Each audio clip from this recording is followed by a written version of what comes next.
financial argument. Follow us on YouTube.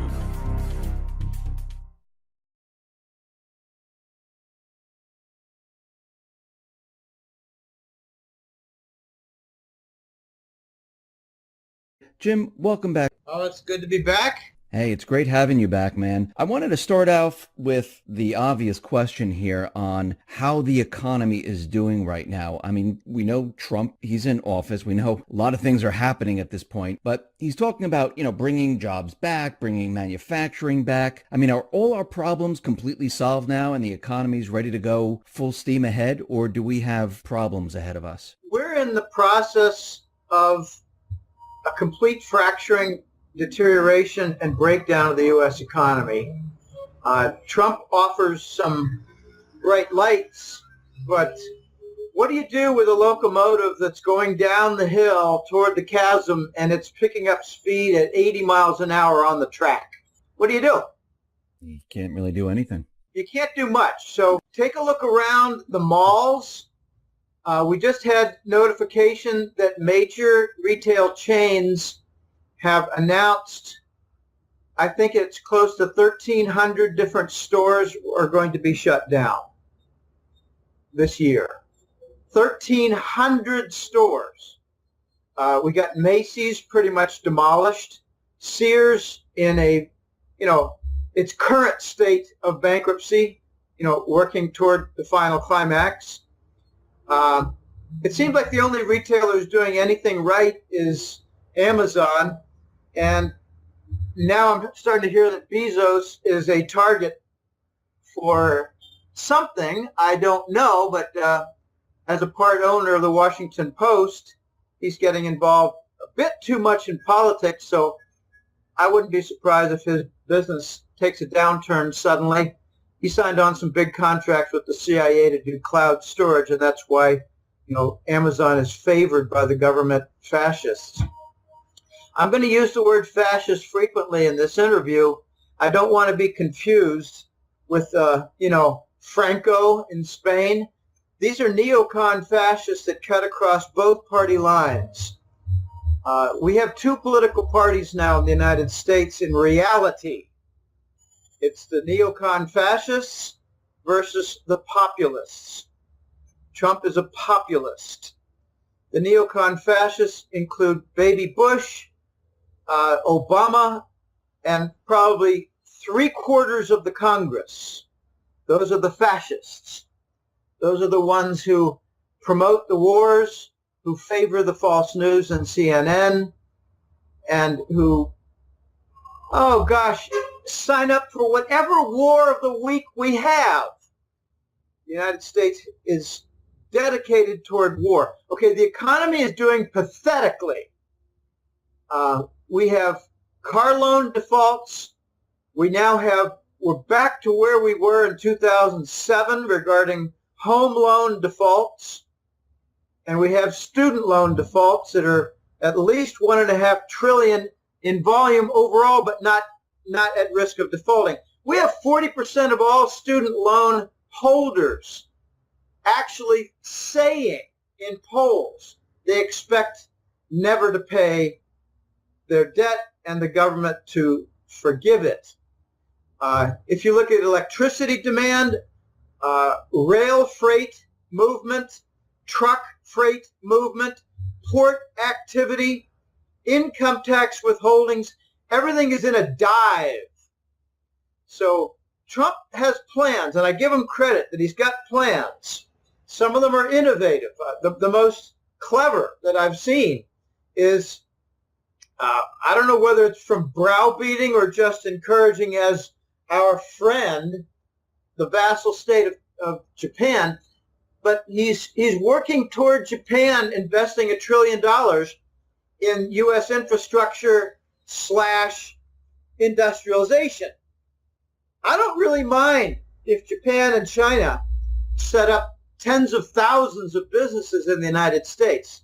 We need to do something. I'd like to see a national initiative for 20,000 businesses a year in free trade zones and elsewhere, along with the Asian helping with it's like a return to the 19th century. where the Asians built the railroads. And there's a lot of controversy on that. I mean, I don't want to get into all that, but a lot of Chinese worked toward building the railroads in the West. And we could have a repeat of history with Asia building infrastructure again. Infrastructure is highways, port facilities, railways, bridges, tunnels, high-speed rail, airport facilities, you name it, all the above. Fiber optic connections.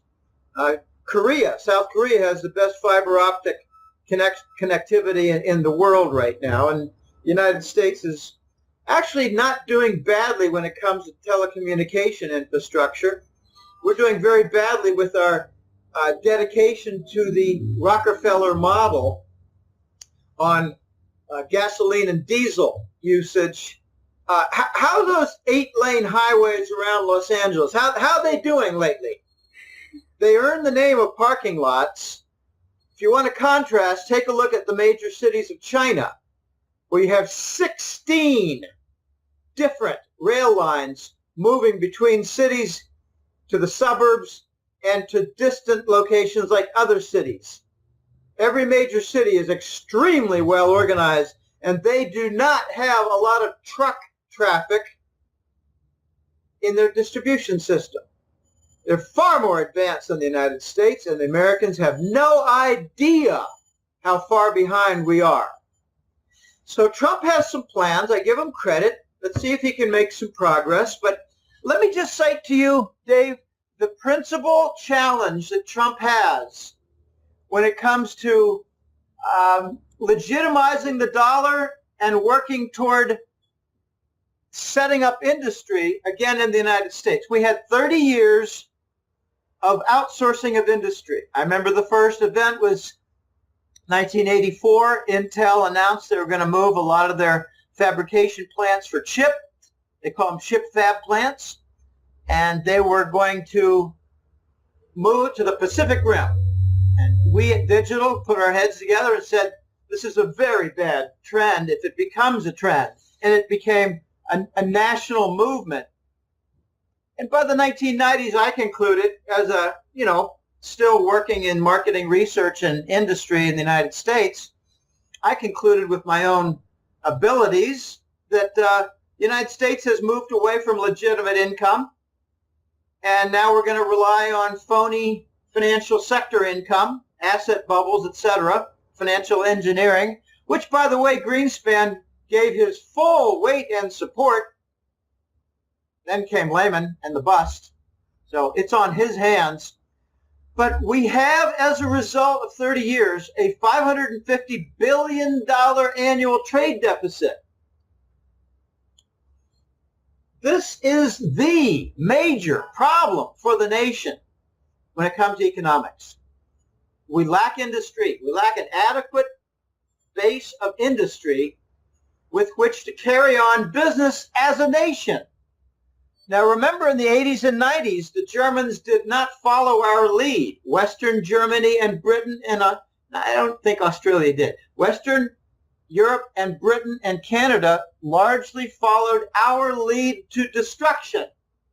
They also followed our lead in the real estate bubble destruction. Australia is stuck in that right now, but they've got a very different phenomenon, kind of like Western Canada. Tremendous Chinese property demand. Okay, so let's just suppose that the several people on Trump's advisory team who are full-blown advocates of the gold standard decide, all right, let's try to work toward a gold-backed currency and get some basis for the currency that's precious metals, and let's go about the revitalization of our nation. Okay, well, let's just assume that the trade deficit doesn't get worse because of a proper policy. Let's just assume it's a nice flat $500 billion for a trade deficit. Okay, if we back the dollar with gold, then our creditor nations, I should say the surplus trade nations, can all group together and say, all right, we 80 nations have claims on $500 billion to your gold-backed currency? We want those 13,000 tons of gold. That's just the first year. That's assuming it doesn't get any worse. I'm hearing it's going to be closer to 600 billion this year because we haven't done anything. We never do anything. All we do is print more money and have more fraud and have more wars. We never fix anything. Hey, Jim, are the neocon fascists, are they going to stop Trump from bringing jobs back here? I mean, are they on the same page as him? I don't think they're on the same page as Trump for anything.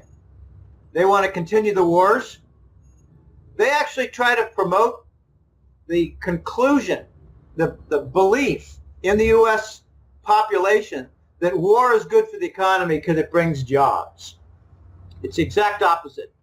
There's a 2 or 3-fold trickle down for military-type weapons jobs. There's a 7 or 8-fold trickle down for actual products and services.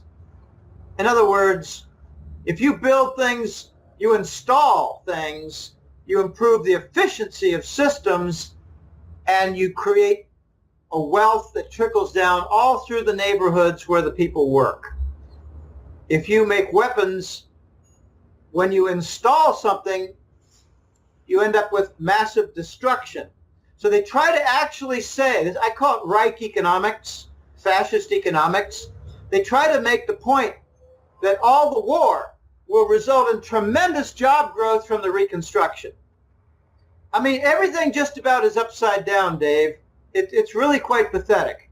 But we're going to get to the jobs creation stage if we can get past the political squabbling and undermine and sabotage game. We haven't done jack shit industrialization since the inauguration 2 months ago. We also have coming up on March 15th the debt ceiling. How do you think Trump is going to handle this? This is when everything freezes because Obama and Boehner, they made that agreement that, you know, he can bring the debt up to 20 trillion and, you know, we'll put it out until 2017 when Obama wasn't in office. What do you think is going to happen at this point? Okay, I must admit a little bit of ignorance. I thought that it was permanently suspended and now it's going to be unsuspended. I did not know that Obama just removed the debt limit during his watch.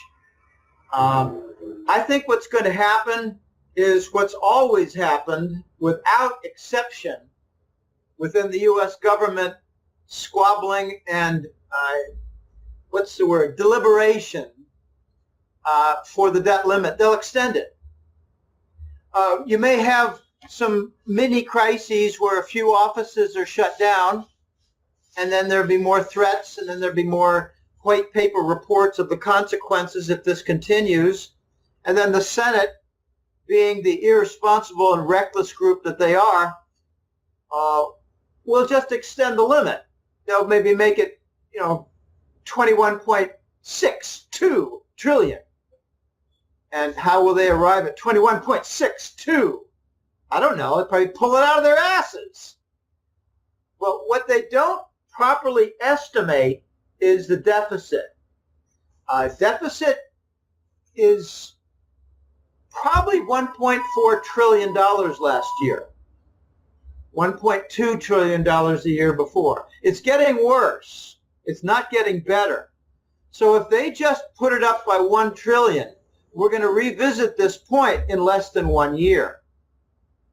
What will Trump do? I think Trump will say, hey, look, you must extend the limit because I've got some plans for infrastructure projects. Have we launched a single shovel on a single infrastructure project in 2 months? No.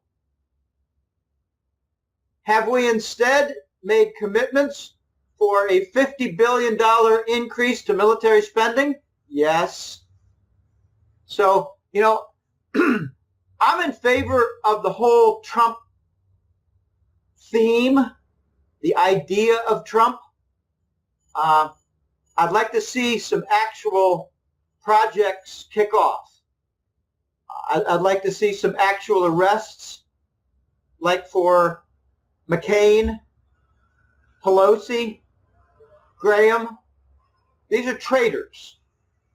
I'd like to see treason become a watchword with the American public demanding action for treason.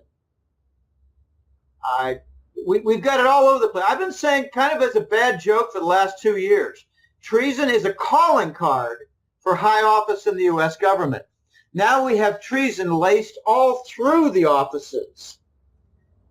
Russia is not an enemy. Russia is a propped up concept to make an enemy in order to foment more wars and more military spending. And now anyone who was in contact with Russia is called a traitor. Well, that's kind of like CNN defining what fake news is. So we got everything pretty much upside down. I'm looking forward to seeing what Trump does for the first infrastructure plans, which require, back to your question, they require a suspension of the debt limit. Obama tried to set things up so he could shackle Trump immediately, but I don't think he set up this suspension lifting at a time when Trump was even a candidate. So kind of like Greenspan. Greenspan left a little bit early. Remember, his tenure was not up, Right. and he handpicked Bernanke. That's so that he would not be there during the Lehman breakdown. You remember Robert Rubin retired 6 months before the Clinton administration was done. He wanted to make sure that he wasn't there when the 2000 tech telecom bust was in full swing. And he also had a lot of private trading to do, shorting the stock market. He raised the interest rates, then got out of town, profited personally after doing all the 0% gold leasing, by the way. That's a Robert Rubin project. So, these guys, they get out of Dodge before the failure happens on their watch. And that's pretty much what Obama did. So, I think we're going to get a suspension, to answer your question. Continued expansion, raising the limit. When have we ever not done that? We've always done it. Right. You think we're not going to now? Well, this could be a chance for the fascists, the neocons in Congress, who are probably 75%. This is their chance maybe to say, Trump, you're the president, so, deal with it. Here's the limit. We're not spending it. Deal with it. And then maybe we might get an executive order to raise the limit. Oh, my goodness. The United States is so broken that I think it's going to be 10 years at least to begin fixing it. We started breaking in 71 when we lifted the gold standard. We had a climax of the breakdown in 2001 with the inside job 9/11 attacks and the Patriot Act, which I called the fascist manifesto, and we began the era of the fascist business model. How's it working out? Did we end up having more fraud or less fraud? More war or less war? More debt or less debt? More industry or less industry? And now we have a breakdown. Hey, I got news for you people. The United States is the center of the global fascist movement, and everything the fascists touch, they ruin, they kill their hosts. The U.S. is no different. Do you think these fascists, you think they're going to bring the economy down and blame it on Trump? Do you think this is one of their plans? Yeah, I think so, but look what happened with Obama. Obama got a good deal of blame for what happened with Bush, too. And it was kind of silly. Come on. Immediately you had the after effects of Lehman and the Lehman event itself. You can't blame that on Obama. You blame it on Paulson. You blame it on the Bush team, the cabinet. You blame it on a lot of things, but not Obama. And now Obama has left the whole nation in absolute tatters. So Trump gets elected to try to fix the tatters. You can't blame Trump for the tatters. He's there to fix the tatters. And he's going to have a very difficult time. I I think he's going to be a one-term president, but I think he's going to start a lot of really positive things. He's made way too many enemies already. I mean, he declared war. Dave, I mean, we really need to get to the crux of what this is all about. Trump is the First America candidate. First America is a name of fired generals and admirals from the Pentagon. They were fired by Clinton, Bush II, and Obama. 500 of them, because they were not loyal to the narcotics within Langley. Langley's been running the presidency since Papa Bush, 1988. We've got almost 30 years of narco presidencies. Clinton, Baby Bush, and Obama are all narcotics addicts. So it's very hard to reverse all this. And we have tremendous amount of destruction. So Trump ran on a plank to stop the destruction. And the First America generals have been meeting every year in Idaho. Remember at the inauguration speech, Trump mentioned First America something like a dozen times. America first, rather. America first. And it's a code word. It means we just had a Pentagon white hat military coup. The good guys in the Pentagon have taken the nation back. And Trump had an executive order to cut off the narcotics funds movement into the U.S. banks. He declared war against the black hats of Langley. This is war. We have civil war in the U.S. government at the highest level. Trump is trying to restore the nation and remove the narcotics from our highest offices.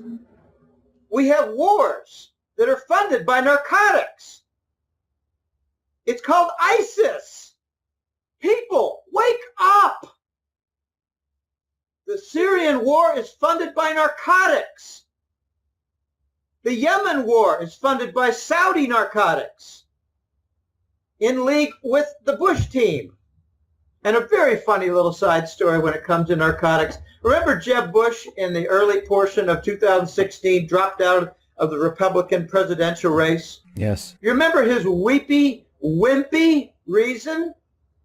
You people are criticizing my mother. Really?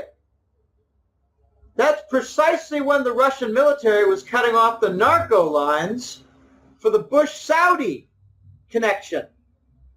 And Jeb Bush lost funding for his presidential campaign that was coming from Saudi narcotics.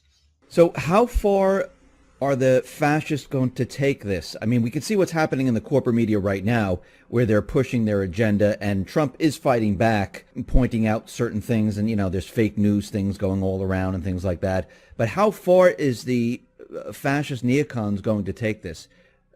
Are they going to take it to the next level? And when I say that, I mean maybe assassinating them if they don't get their way?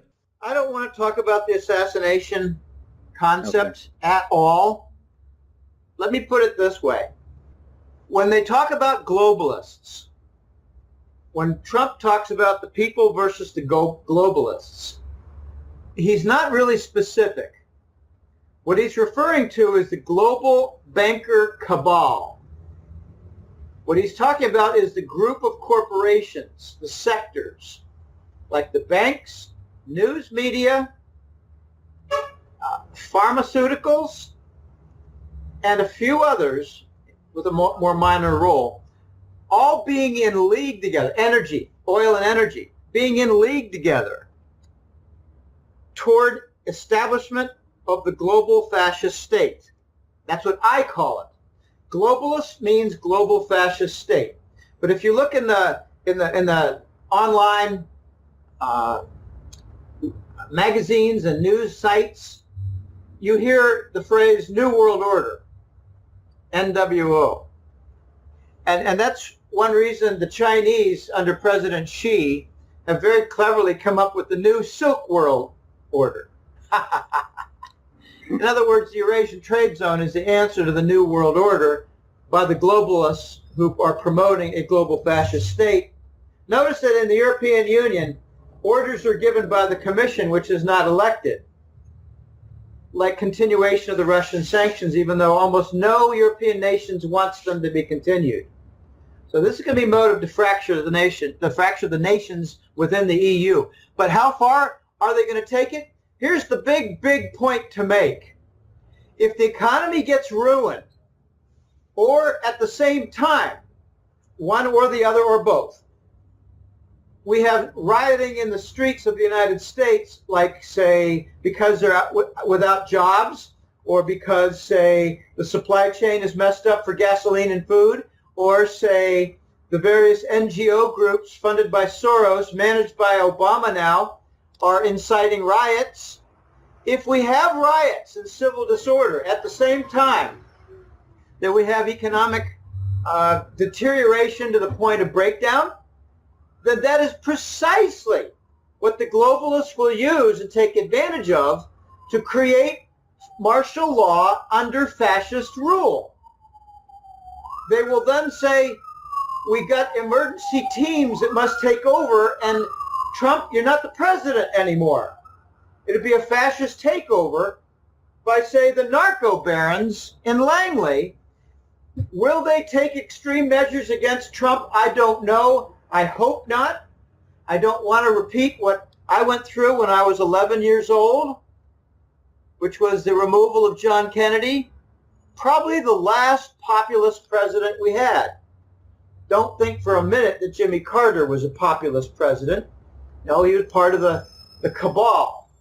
He continued everything that Kissinger had to do. He just had a different Secretary of State. By the way, if you're looking for the ringleader, the main organizers of the pedophile rings, there are two, Henry Kissinger and the Israeli Mossad. This is probably the biggest story since World War II. And it's just getting revealed one layer of the onion at a time. They invite congressional leaders or judges or bankers to Lolita Island in the Bahamas, where Epstein does his, camping network. They film these people with underage girls or underage boys. I mean, just ask Harry Reid. Harry Reid almost lost his eye at a gay sex party in the White House. I mean, you just can't approach Barack from behind when Michelle is watching, because Michelle is Michael with a penis. Okay? That's Harry Reid almost lost his eye and he retired. Okay, we've got a lot of these leaders who are caught in the honey trap of pedophilia. And let me just make a definition distinction. I don't really like the name pedophilia, because if they kill a 12-year-old girl after raping her several hundred times, and they kill her on the Satanist altar, I don't call that pedophilia. I call it child sacrifice and murder on the Satanist altar. And so does Trump call it that. We've got a great deal of Satanist threads running through the U.S. government at the highest level. Why does Nancy Pelosi have a restaurant that's named Goathead something or other in California? You just do a little research. These people are all dirty. Not 100%, but a lot of the major leaders are dirty. And Kissinger is a main leader in the extortion. And once they got a guy who really likes Julie, and he came to learn late that she was a well-developed 16-year-old girl, he came to learn it late. It's all on video. They vote exactly as how they're told. This is how it happens. It's called honey traps. And it's not just used to control people in their favor. It's to control people who do things like Elliot Spitzer. Does anybody realize what Elliot Spitzer was on the verge of doing before he fell into the honey trap? He was going to prosecute Wall Street for insider trading in the multi-billions. But no, he had to back out. I was kind of hoping Trump would appoint would appoint Elliot Spitzer as his attorney general. But, that's just wishful thinking. I mean, what could they do to Elliot Spitzer that they had not already done? What new vulnerability does he have? I don't think he had any. Okay. So I think they're going to try to bring down the U.S. economy. And believe me, it would not be hard if they worked at it. Because they've been doing a passive breakdown for a long time. Now all they need to do is do an active breakdown like stop QE. Stop the bond monetization for U.S. government bonds and for mortgage bonds. And lately, I think the Fed is involved a little bit, not as much as the European Central Bank, but I think the Fed's involved to some extent now with corporate bonds. So they can just halt all that, and we'll get a new Lehman event under the Trump administration. So he'll go into, not panic mode, but, crisis alert, war room mode. And I think all of his projects would be on hold. And we can continue the wars. Are we still going to have a reset of the dollar collapsing? Is that still in play right now? Well, this is very weird and ironic. I made a call 3 years ago. I said the dollar is going to rise. We were not then at that point. The dollar was not rising. So we're going to get to a point in the next couple of years where the dollar rises, causes tremendous problems around the world economy, rises some more and then vanishes. I never use the word crash. We're going to see the dollar rise, and vanish. Not crash. We may have some little sell-offs, but I think we're not done with the dollar rising because we're in a crack-up boom. We got a treasury bond black hole. We got an asset bubble, the largest in the history of the financial world. It's called the treasury bonds. I mean, apart from housing, housing was a fixed asset. This is a financial black hole. Financial. We did have the mortgage finance bubble. But the U.S. Treasury bond bubble is bigger than the mortgage side of the housing bubble. So we're going to see the dollar rise some more.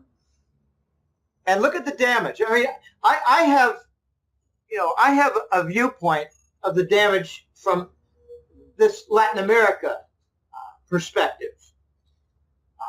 Very few people understand what's going on with Puerto Rico and Dominican Republic. Well, they're in trouble. They're in trouble because mainly their currency fell. And therefore their debt became more difficult to manage. The Dominican peso is down 35 to 40% in the last 2 or 3 or 4 years. Well, you might say, well, big deal. How does that affect anything? Well, it affects the price of their food, affects the price of a lot of things. It increases the crime level in Dominica and works toward breakdown of their entire society. How do I know about that? Well, I know a couple of Latinas who are from Dominica. I shouldn't say it, from the Dominican Republic. RDOM, RD. They call it DR. We call it RD. So, when you talk about the dollar rising, you got to look at where the damage is. It's with emerging market nations whose currencies are down 20, 30, 40%. That includes Brazil. Remember, these are the countries that the United States encouraged to borrow at the 0% rate, which we called risk-free. Not risk-free. The big risk is with currency, not interest rate. I mean, if you have a 30% decline in your currency, it's as though you had a 20, 30% increase in your interest rate on the same loan. you got between $9 and $15 trillion of debt in emerging market nations that's going to be defaulted on. It's all in dollars. And I always ask the question, why is it between 9 and 15 trillion? Don't they know? Well, yeah, they know, but how do you define an emerging market nation? Okay, add a few more nations to the list and it moves from 9 to 15 trillion. They're never going to pay it back. So the dollar is not going to crash, Dave. The dollar is going to endure a boycott. The West is going to continue with the dollar stubbornly with trade and banking. By trade and banking, I mean a load of goods comes in, whether it's oil or a container vessel, and it's paid for for the trade, it's paid for in U.S. Treasury bills. And by banking, I mean, well, the banks in South Korea, the banks in France and Germany and Italy, they have their reserves denominated in dollars with U.S. Treasury bonds, the longer term. And right now they're realizing, gosh, we're not making any money on these reserves because of the 0%. The Treasury bonds are way down, like 2%, give or take. It's nowhere near justified for the risk. Okay, so the East, like Asia, the Eurasian trade zone, with the center being Russia and China. And increasingly it will be Japan and Korea.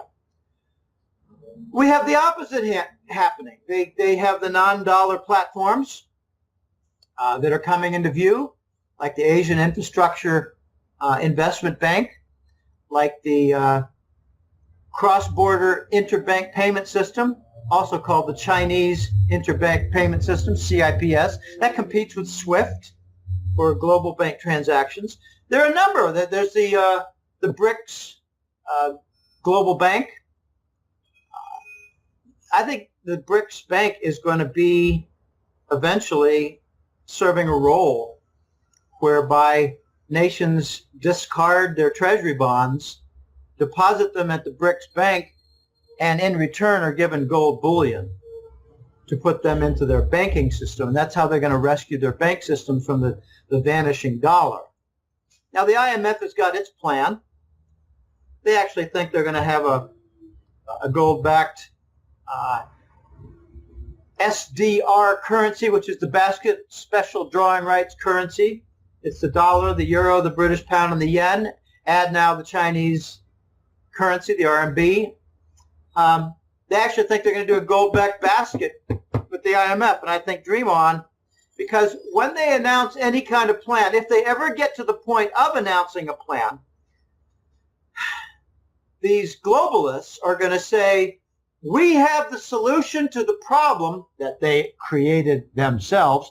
We have the solution, and it's a gold-backed basket, and it has a feature that if you're a country like Bolivia and you want to participate in global trade, you need to deposit a big tranche of gold bullion in Basel, Switzerland, where we will be the global central bank for gold. And the East, with their Eurasian trade zone, probably will say, not over our dead countries' bodies. We're going to do the BRICS Global Bank for that role.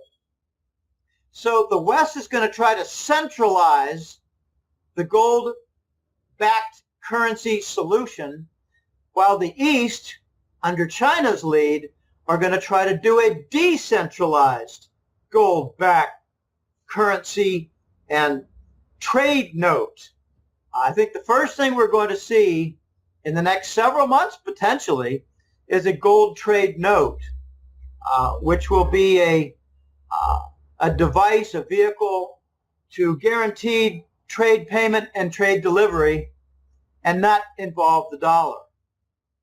For the last 30 years or more, 40 years, has been the Treasury bill. I think we're going to be moving slowly.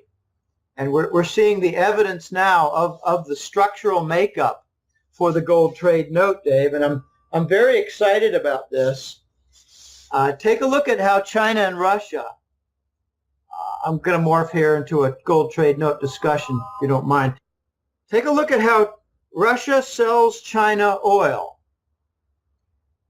They accept RMB currency, and then the Russians then go to Shanghai and convert into gold with the RMB denominated gold futures contract in the Shanghai Gold Exchange. So China pays with RMB for Russian oil, and the Russians buy gold in Shanghai with those RMB. Soon we're going to have an RMB-based oil contract in Shanghai. So it'll be one step less for the Russians. Now, also mix in with that thought that the Chinese and Russians have a multi-billion, multi-year contract for building pipelines and LNG facilities, primarily pipelines for oil and gas. And the Chinese will pitch in treasury bonds. So they're dumping in what's called indirect exchange. Two parties using a third-party currency to pay off a bill between the two parties. Indirect exchange. The Russians are using those treasury bonds to keep their ruble strong, or, not from caving in. Oh my goodness. So we have the makings of the gold trade note using Russian and Chinese energy trade. Remember, the petrodollar is what replaced the gold standard in 1971. It took a couple of years, took till 1973. The petrodollar has a petroleum sale foundation based in dollars, where OPEC, led by the Saudis, never converted their surplus into other currency. They left them in dollars. That was part of the deal. So the Saudis accumulated a tremendous amount of treasury bonds, and notice that in the tick reports for the treasury bond listings, for the longest time, the Saudis were not a single line item. It was OPEC nations. That's to hide the fact that the Saudis had a tremendous amount of treasury bonds, but also to hide the fact that the Saudis were required to supply the Department of Treasury with their core for the Exchange Stabilization Fund, which is an entirely separate topic. There was another slippery line item in the tick report for treasury bond listing, and that is the Caribbean grouping. For quite a while, Bermuda and Cayman were not delineated separately. That's to hide the fact that the British were buying a tremendous amount of treasury bonds illicitly under the table. Who cares if it's illicit anymore? Law doesn't mean a damn thing to these fascists. They'll violate the law and say it's all for national security. They violate the law and create a new war and say war is good for the economy. Always need an enemy. I just hope that Iran is not painted as an enemy here in the next couple of years, because not going to work. Iran's got good friends with the Russians and Chinese. You attack Iran and you're basically attacking the big triangle of the old empires: Chinese Empire, Russian Empire, and Persian Empire. Not going to work. Now, the U.S. is bankrupt. All we have left now is a military that's largely depleted. Hey, Jim, I wanted to go back to the gold trade note. What effect will that have on gold and silver? Will that increase the value of gold and silver if countries are trading in the gold trade note? If the gold trade note becomes a formalized item, you're going to see the shutdown very quickly of COMEX. You're going to see nation after nation climb on to this movement, and you're going to see the most gargantuan formal official demand in modern history for gold. You're also going to see it for silver, because silver will be a monetary metal. I think the gains for silver will be at least double the gains for gold. When I asked The Voice, this was a year ago, 2 years ago, what ratio do you recommend for precious metals investors, gold versus silver? I told them that I have been recommending 80% silver and 20% gold pretty much since the Lehman breakdown in 2008.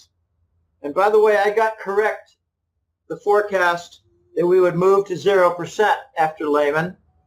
I also got correct that the 0% would remain in place forever.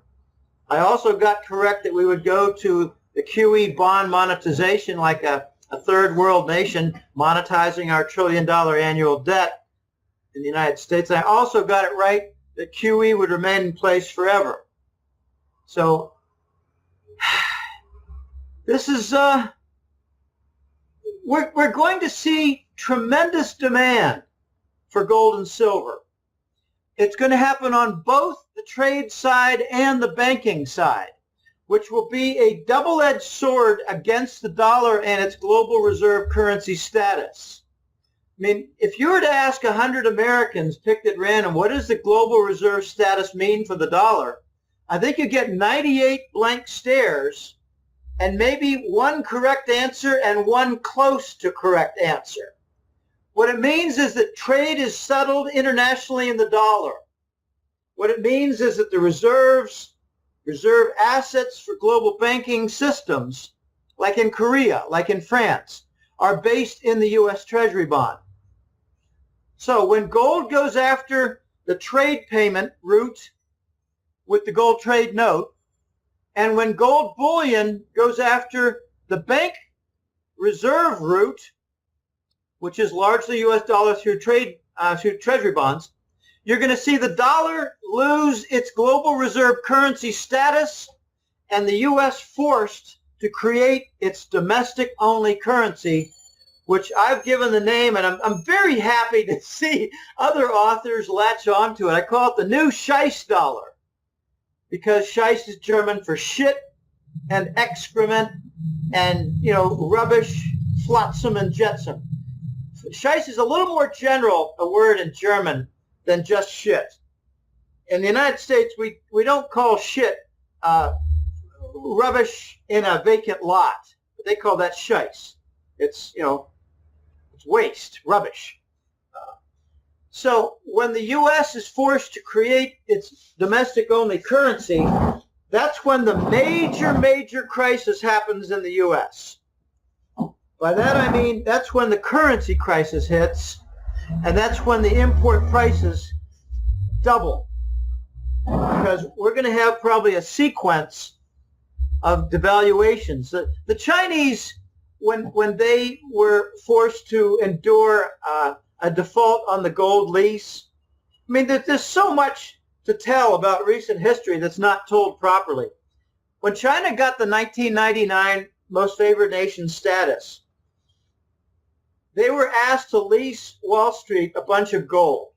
I think it was something on the order of 3,000 or 5,000 tons.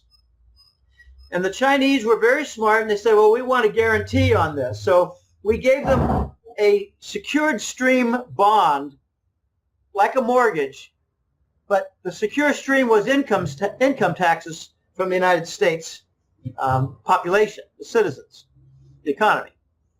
And when the recession slammed the U.S. in 2007 and 8, the Chinese began dumping their Fannie Mae bonds. And they also demanded, asset seizure for things like the J.P. Morgan headquarter property. I mean, how many Americans know that J.P. Morgan's headquarters is owned by the Chinese? Very, very few, under 5%, under 3%, maybe under 1%, because we're not a very well-informed nation, given that CNN is so popular. Okay, so a lot of things going on here, Dave, and the moving parts are very wicked, and the Chinese are all over this. They infiltrated the International Monetary Fund. They're now making rules. Since when? Since when does Alibaba's CEO have a keynote speech at the Davos, Switzerland Economic Forum, which is really not an economic forum, it's more like a banker barbecue? And I wouldn't be surprised if in the back room there's some pedophilia going on and some murder of children. I mean, I'm not crazy. It's all coming out.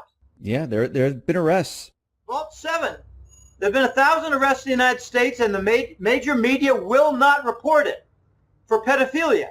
And whenever you hear pedophilia, think child slavery and murder. Okay, so the Chinese are they're making big strides. It's just happening slowly. But we're going to see a tremendous demand for gold and silver come when the U.S. loses its global reserve currency. It's not a birthright. It's just an exorbitant privilege. As the Gisting of the French leader, can't think of his first name. It was a hyphenated name. Anyway, Gisting, president of France, used to call it the exorbitant privilege of the United States. So when the U.S., here's where rubber meets the road with the dollar. When we have to come up with a new dollar for the United States economy alone, all foreign-held dollars, all U.S. dollars outside the U.S. border, like Panama banks, Hong Kong banks, Swiss banks, London banks, all these banks, Singapore banks, all these banks holding dollars will no longer follow orders from Washington. It'll be the end of FATCA rules. It'll be the end of obstruction for movements, for ridiculous rules, and everybody under the sun being accused of being a narco money launderer just because the volume's high. They're doing a lot of stupid things. So when the U.S. has to come up with its domestic-only dollar, that's when you're going to start to see a lot of emphasis on the trade deficit. Because any nation that has its own currency just for usage in its own economy, in its own sphere, must abide by its fundamentals, like Venezuela is now. So the U.S. is going to have a sequence of devaluations. The Chinese, when they got reneged upon in 2006 or 7, they went about their various steps, but they told the U.S., you must come up with your own currency because you're ruining the international dollar. And we said, F you, we'll do as we damn well please. We're the leader of the free world. No, we're the leader of the fascist world. And what we've done since then was to impose 0% and not give them any interest on their reserves, another FU. And then we start printing money like Zimbabwe and certain South American countries have done. You can't print money, which is used as the global currency reserve and banking system. So the Chinese told the Americans, you need, with your new domestic-only dollar, to have a 50% devaluation. And the U.S. said, oh, really? That's pretty painful. Would it be okay if we do 30% devaluations back to back? Now, here's how devaluation mathematics works. Just focus on the retained value from a devaluation. Do a 30% devaluation, you retain 70%. So your buying power for $100 is like what it was for $70. Do another 30%, and you retain 70% of what you had before. In other words, 49%. There's your 50% devaluation. Except I don't think it's going to end there because we're not going to get rid of our trade deficit. We don't have sufficient industry.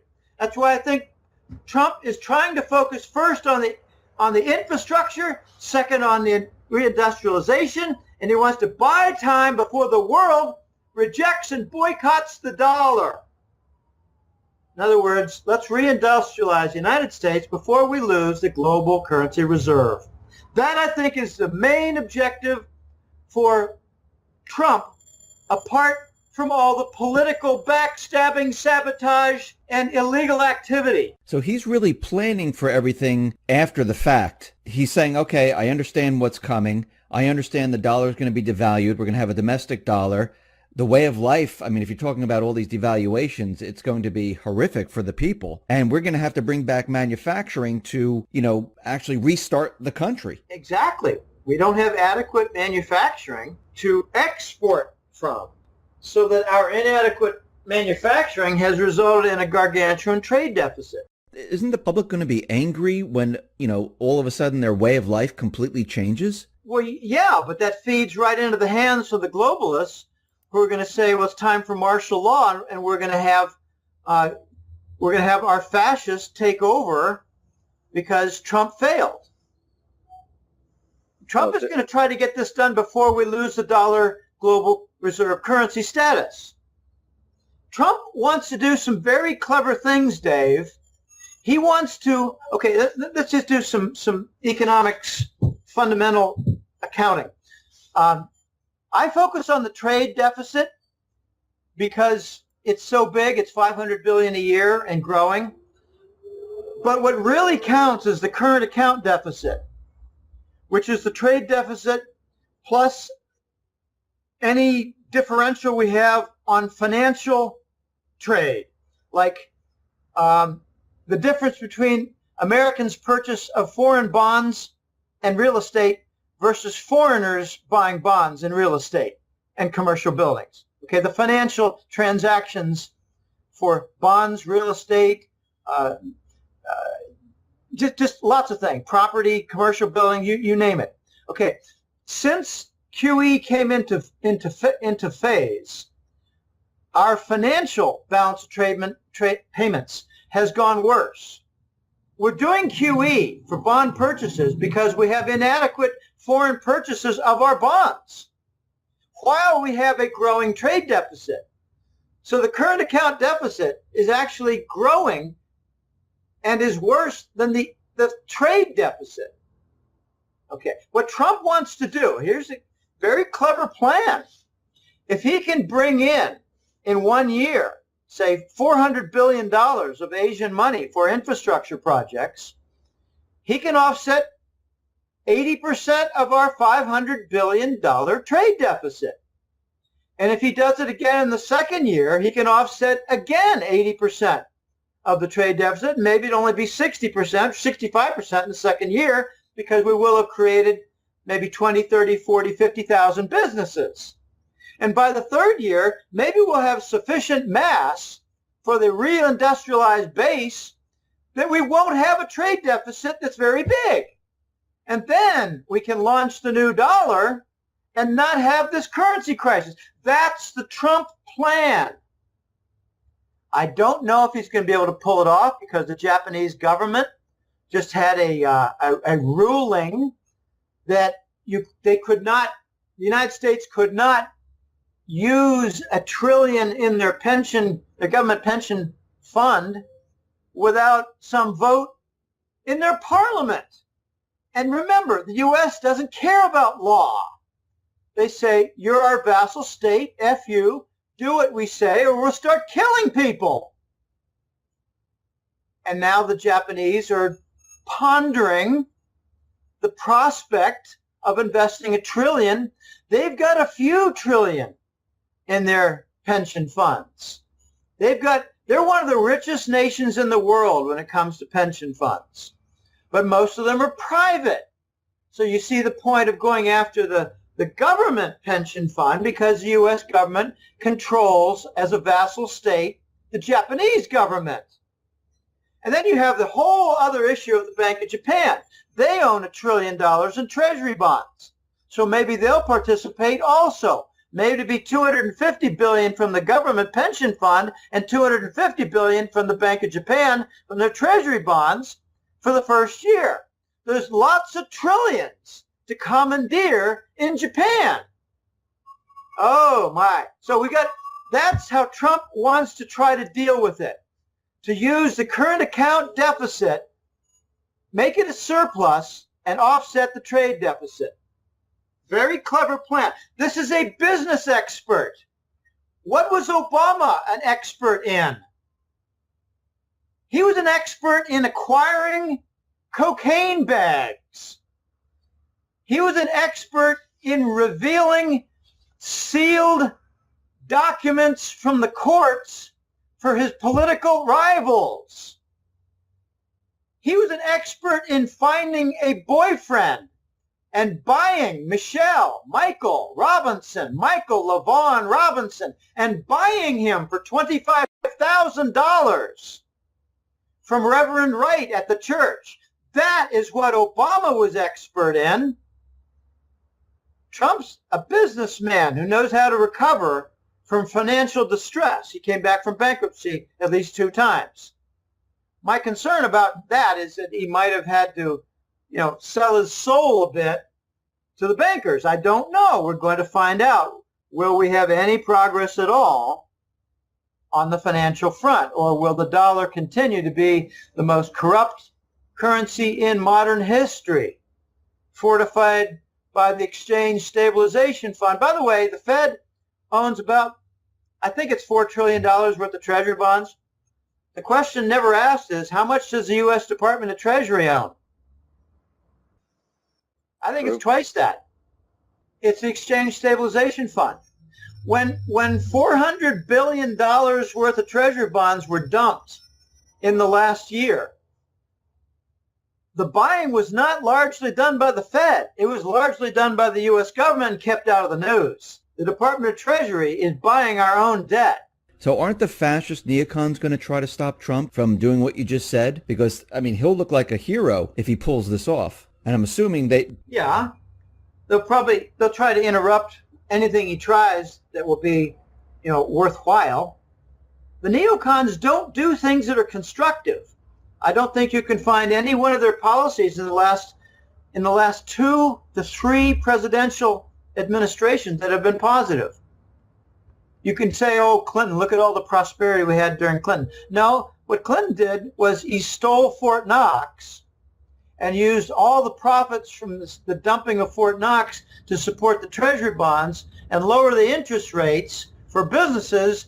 And if you do some econometric analysis, you will find that the number one cost factor for American business was interest rate back then. So he improved the most important and vital cost item. Okay, what has Obama done? Obama created Obamacare, which pretty much decimated the small business sector and resulted in a complete halt of hiring. So, the neocons don't do constructive things. No, they really don't. And you know what I'm seeing? You mentioned Iran with war, but I'm noticing a lot of propaganda and a huge push for North Korea because the U.S. is moving the THAAD missile system into South Korea. I heard there was a report that North Korea was firing their missile and they were trying to hit a Japanese base. We know there was that assassination in Malaysia. Now the Malaysian ambassador and the North Korean ambassador, they're both leaving each other's country. To me, it seems like they're trying to, shift everything and trying to start something with North Korea and pushing very, very hard.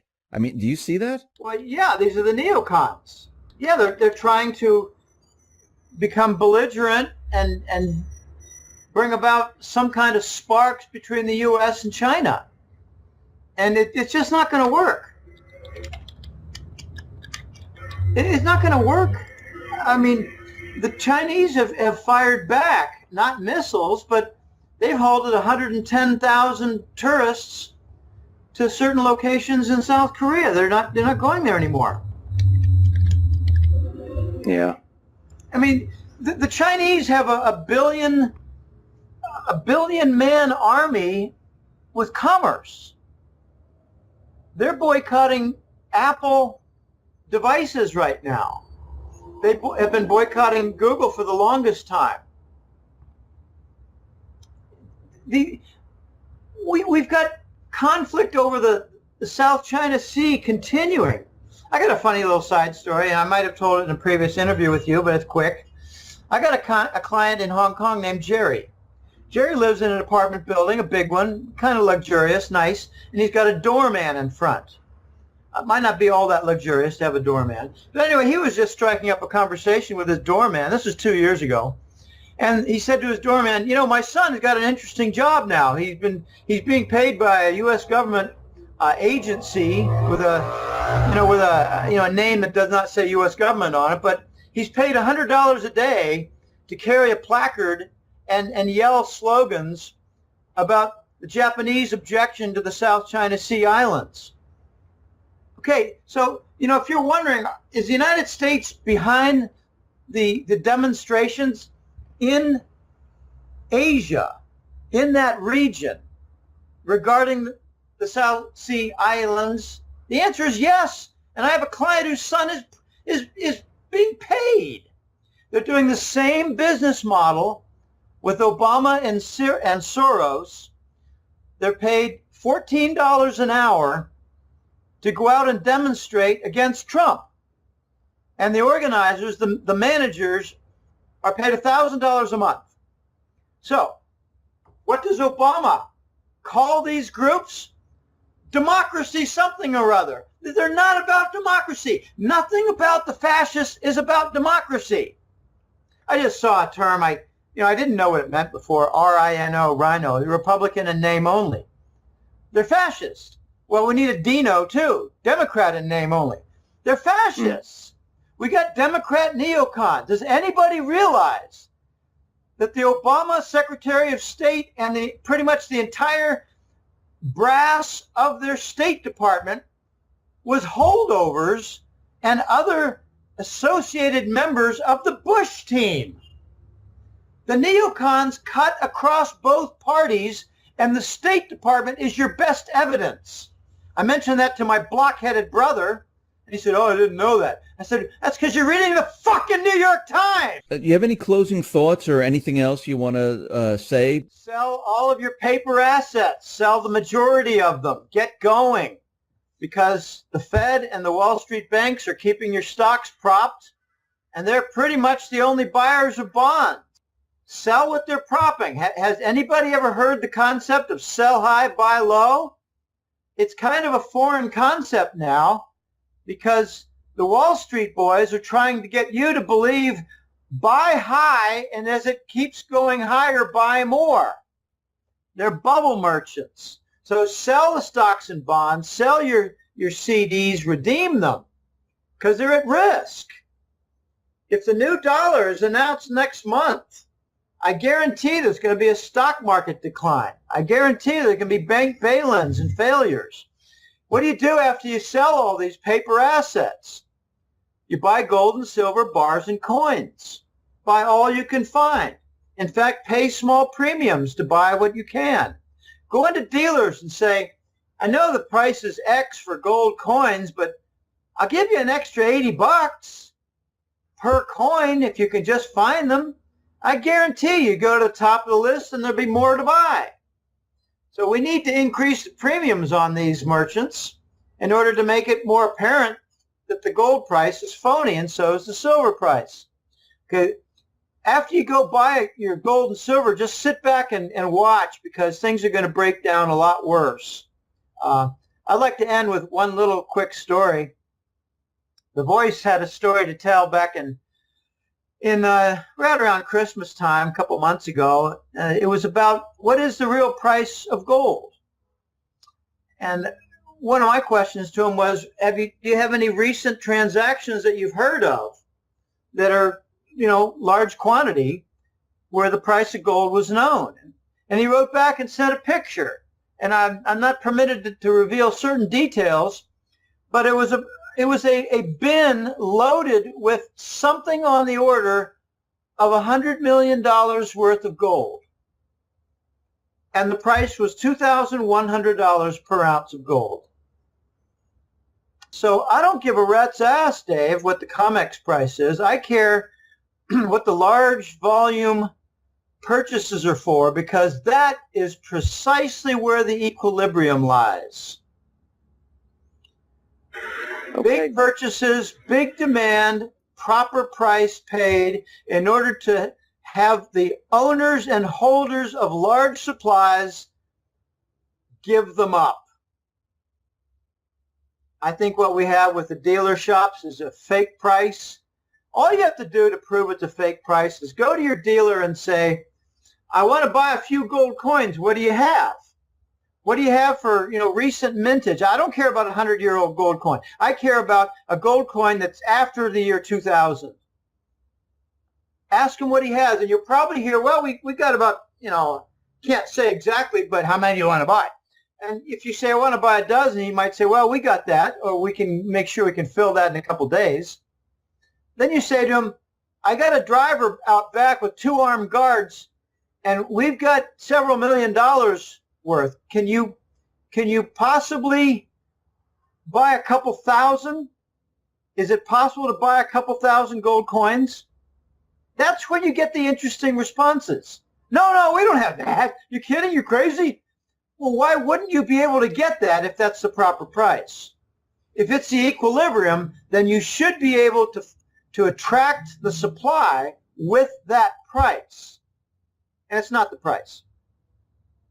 So I don't care what the COMEX price is. I rarely look at it, but recently I've been looking at the graphs to see if we have some reversals in progress. And we have a short-term silver price reversal.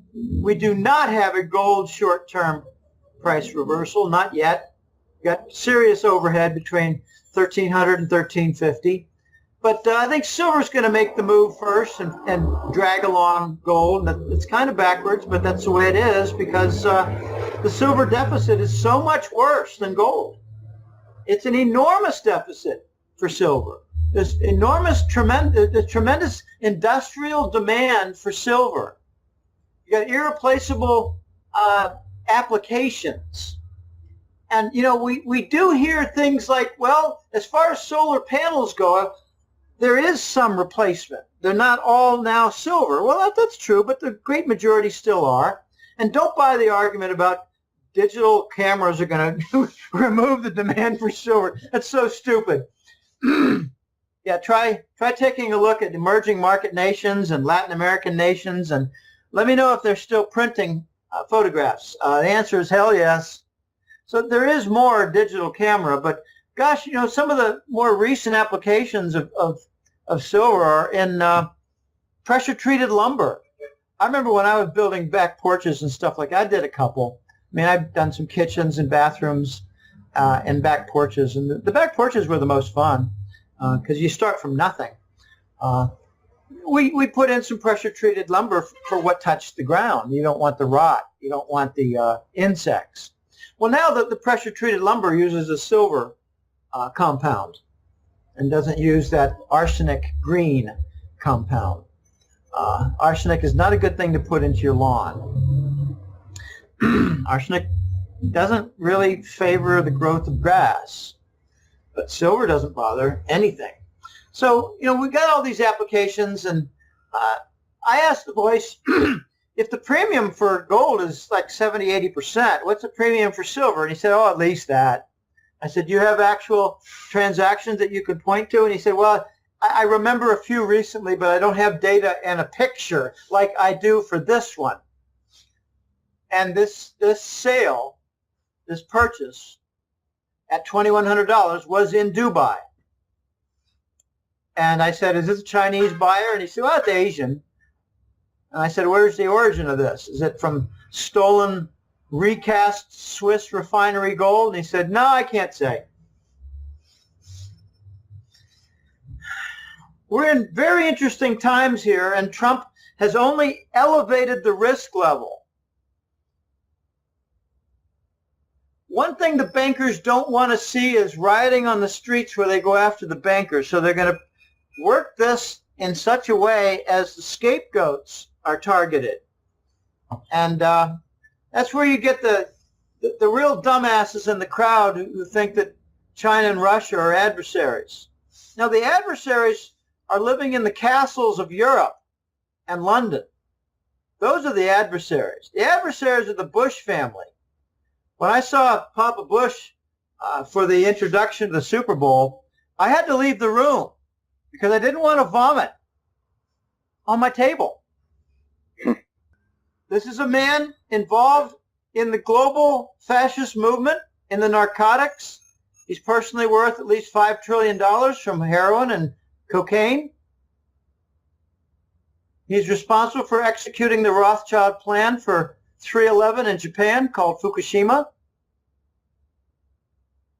That was a contractor project. Those were mini nukes.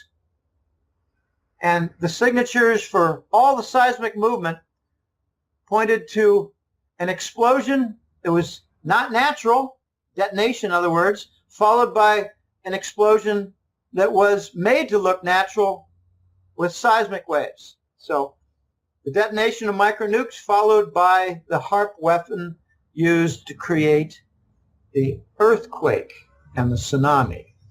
So Why would they do that? Because Japan announced that they were going to be working closely with China in Japan to work with China in a regional gold-backed currency for trade and banking. In other words, the Japanese violated their vassal slave status. Oh, man. So you got to get prepared. I'm very curious about the bail-ins. People ask me, what will it take for the great bulk of the American society to wake up to what's going on? And my answer is twofold: shortages of gasoline and food, and theft of their bank accounts through bail-ins. Unless and until those happen, I just don't think they're going to wake up, because right now they're busy, rioting over Trump. Gosh, there was a nasty incident in San Francisco, and I think it was Haight-Ashbury area, Berkeley area. A bunch of Trump supporters were actually beaten up. It's funny. The fascists have now signed in, the Marxist types. You take a look at Haight-Ashbury. They're not about fascism. They're about Marxism. They're about socialism. So I give credit to the neocons. They had a Marxist president called Obama, and they roped in the Marxists to join the fascists. Very well done. And they all are opposed by the populists. So going to be some interesting times, Dave, and Yes. thanks for having me on. These are not going to be calm, placid times. They're going to be very rocky. And your insurance will be gold and silver, not your stock account, not your bond account. Hey, Jim, I appreciate you being on the X22 Report Spotlight. Thanks for all this great information. Once again, how can people get your newsletter and see your work? If you go to www.goldenjackass.com, you'll see a free page. It's called Main 5. It just means it's the 5th version of the main page. Trying to get it right. The main page, the free page, it's in public domain. It has a lot of interviews like this. It has numerous public articles. I try to come out with one a month. I have a few different interviews per month. They're more fun. And I think people appreciate the interview more than they do a public article. They latch onto it better. But the website is to promote the Hat-Trick Letter. That's the paid newsletter. This May will be 13 years for the newsletter, and I'm very pleased with the progress for the newsletter. I'm very pleased with the publicity that it gets, how elements are quoted, and I'm very amused by how the new Scheist dollar term has been adopted by numerous writers out there. I haven't seen it in the Wall Street Journal yet, though, or Barron's, but probably never will. So I invite people to go to the website, look at the free material, and then sign up for the Hat-Trick Letter. There are 2 monthly reports. One is called the Global Money War Report, high-level issues. The second is called the Gold and Currency Report. I put in that one the issues regarding the petrodollar, because that's related to currency, and also the Eurasian Trade Zone coming into view, the One Belt, One Road, which is really the non-maritime routes to capture Europe in trade. So the 2 reports are monthly. They're a lot of work, Dave, and there's some stress when I'm doing the work because got to get things right. And I can't just go putting out stuff that I hear, because sometimes things that I hear and read are not quite true, or they're more like wishful thinking of well-meaning people. And I could name names, but I'd rather not. I actually contradicted a few well-meaning people in the previous years who thought we were going to get an explosion of price inflation in the United States. And I mean, like in the official figure. And I said, no, we'll just get it in reality. We won't get it in the official figure. And then other people think we're going to get a breakdown of the COMEX last year, and I didn't. I thought that we might, by the end of the year, see evidence of that, see it begin, but everything gets delayed. You know, if you're wondering what is one of the biggest delays that we've had in recent years of something planned, it was the global currency reset planned for January of 2014 that was interrupted by the U.S. State Department and the Israeli Mossad organized plan for a coup in Ukraine. That's right, the Ukrainian war. Ukraine war with the coup in the Maidan. That's their big square, the Maidan Square. The coup in Ukraine was to interrupt the global currency reset, where the dollar was going to go away. So once again, war saved the dollar, and it's not portrayed that way in the news. We don't have much news these days, Dave, as I'm quite sure you agree. Completely agree with you, Jim. All right. Thank you very much.